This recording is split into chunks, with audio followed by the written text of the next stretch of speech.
I hope from those supercars is that the technology gets passed down. You know what I'm saying? I think now from, let's say, the 20, if you buy a new Mustang, even the V6 Mustang, 23 grand, you got 300 horsepower and 31 miles a gallon. That's awesome. That is pretty awesome. And, you know, I can't wait to see what the future has to hold for these cars, because as of right now, the fuel economy is getting a little bit better with the hybrid and the electric, but they're ugly. They're ugly. And you don't really think of performance when you think of a hybrid or electric. It'll get there. The Tesla Roadster Yes. is all electric, and that car is very fast, but it's so expensive. And it only lasts 20 minutes. 20 minutes at speed. At speed. It'll get better. It'll get better. Now, it'll get better. In that article, my question for you guys is, within the next 5 years, technology-wise, where do you see the American car companies going with their performance cars? Do you see them still keeping the V8s as their number one, or going the turbo V6s, or keeping the 4-cylinders? Where do you see America going within the next 5 years with? I vote turbo engines? V6. Turbo V6. Jordan. Turbo V6 is going to be our new displacement. I think turbo V6 will also be the top dog. Yes. The number one seller. We're gonna have to see what the C7 has to hold. Yes, pretty much. C7 still is a V8, but it's very, very tiny. Yeah. Now, with the Vet, talking about the Vet, the Vet's been around forever. Came out in 1953 and has not ceased production since then. That's astounding. That is. That's crazy. Because even the Camaro came and went, and it came back. Came and went, came back. But the Vet has been around since then. The only other vehicles I can think of off the top of my head has been the F-Series Ford, but they've changed. Yep. The Corvette has always had that same formula. Yes. Yes, two-seater, it has. Front engine, rear drive. Yep. Always been that way.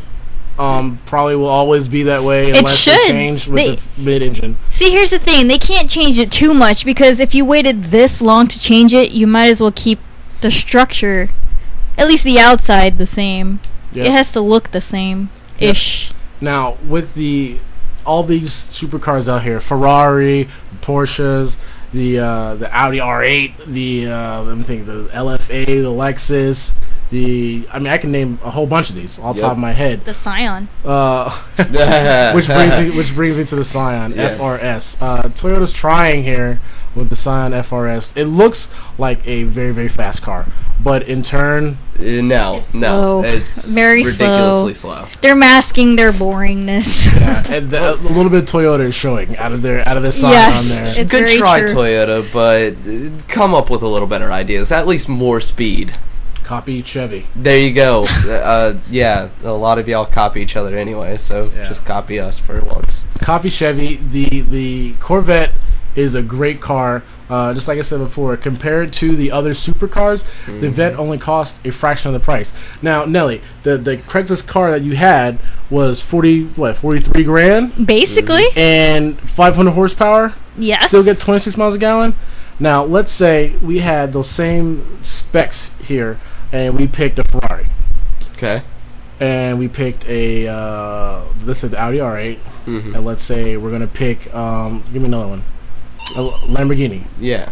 How much do you think you'd be paying for the Lamborghini, the Audi, and the Ferrari? 4 times the price of a... 4 times the price with the same performance. Yep. So now, with that said about the Vet, my conclusion on the Vet is that it's the every man's supercar. That is. It is. It's that's the attainable. That's the best. The attainable one. That's best bang for your buck. Why would you not want to do that? There is no reason. There you go. Owning a Corvette is a part of American history itself. So that's the only reason why some people would choose not to, just simply because of the American bias. They don't want an American car. Yeah, well, we touched on that a little earlier in a couple episodes ago, why Americans prefer foreign cars. But with that said, I think that the Corvette is the everyman's everyday sports car, supercar in that. I'm not going to say sport, I'm going to say supercar. Because you can have the same power, same performance, same amount of fun than you can in a Ferrari. And drive it every day and not be afraid to drive it every day. That's right, and then that places the Vet as America, the pinnacle of cars in America. Like, what's the American car? You see a Vet. Speaking of American cars, our company spotlight is our 2011 Chevy Tahoe. Tahoe. I believe that's very, very, very actually American. Phil, what is your take on the Tahoe? Now, me being a big guy, a lot of people are like, you should get a Expedition, Suburban, Tahoe, all that stuff. And normally I just shun it and say, no, I don't need one.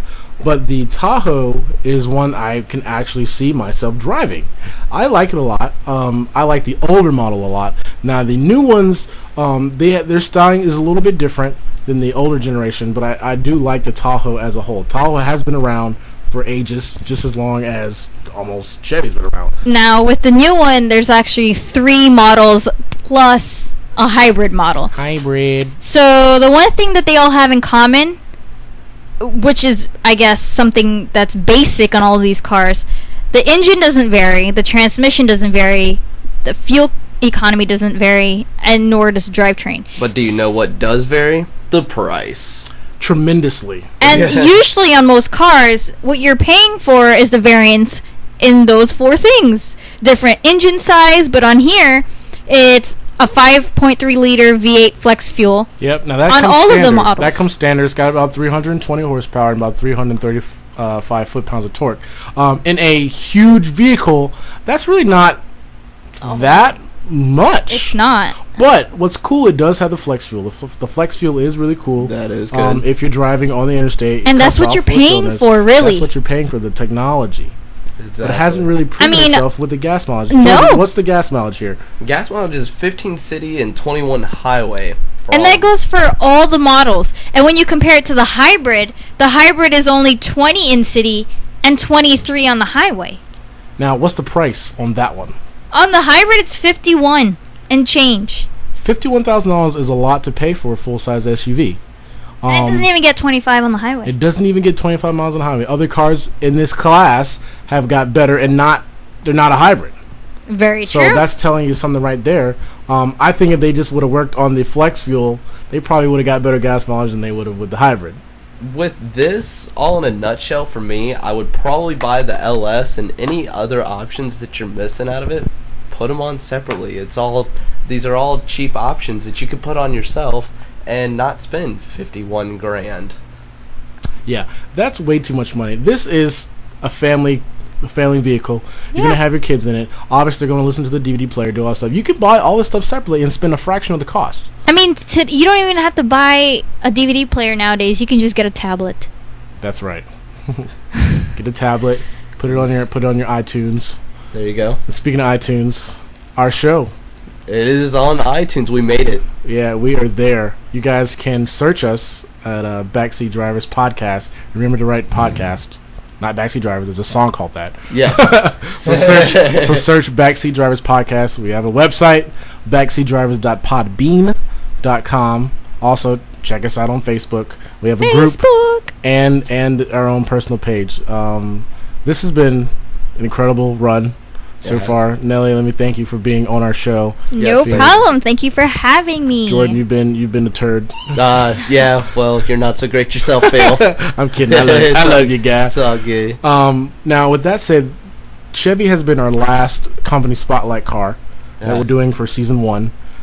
What we're actually going to be doing for next week is kind of a summary of the events and the articles and the stuff we've talked about.